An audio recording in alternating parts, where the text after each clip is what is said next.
Menanggapi seruan damai dari Paus Leo ke-14, anak-anak di Filipina bersatu membuat 1000 banga origami sebagai simbol harapan dan solidaritas. Melalui tradisi lipatan kertas ini, mereka mengirimkan pesan kuat kepada dunia bahwa keinginan untuk hidup damai dimulai dari tindakan sederhana dan hartu yang murni. Sekaligus mendukung upaya global dalam menghentikan berbagai konflik yang terjadi.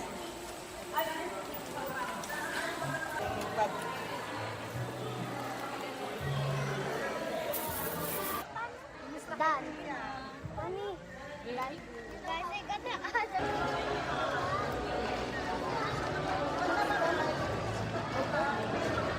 Side are you gonna put? The one with the opening or the one?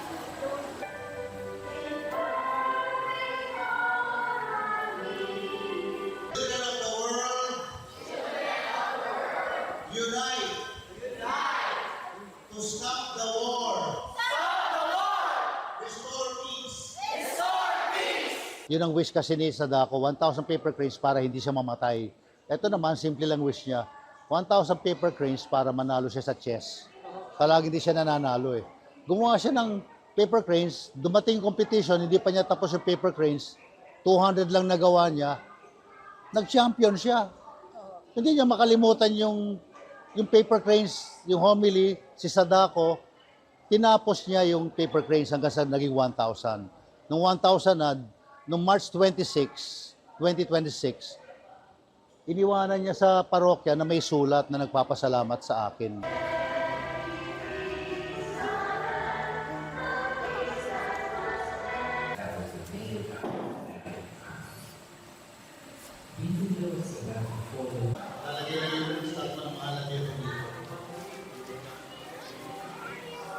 We don't know what is this war about.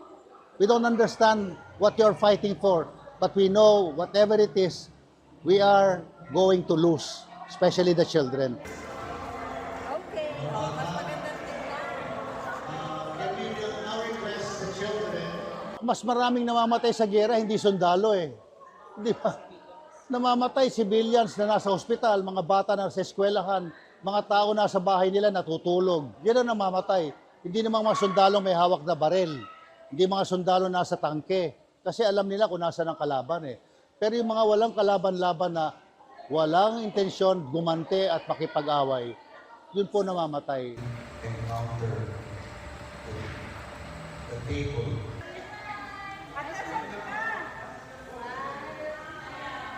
Ganun natin, ha? Kasi nalagyan pa natin yan. Sige. President Trump, listen to your fellow president, Pope Leo.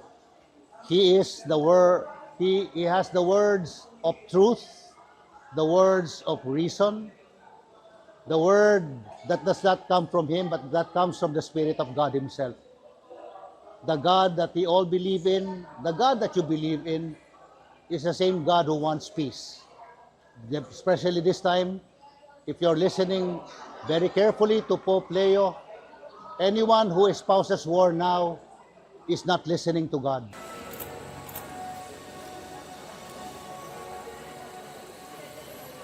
I mean, everybody, regardless of who you are, what country you belong to, you should speak out and say, this war is against all of us. It is not against Iran.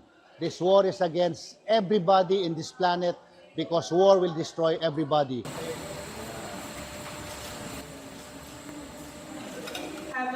It's the will of God that peace, that dialogue, that reason will return to the discussion tables that should bring Trump, Iran, leaders of Iran, Netanyahu, and all those who are supporting either side to agree and to humbly agree that war is insane, war is greedy, war is immoral.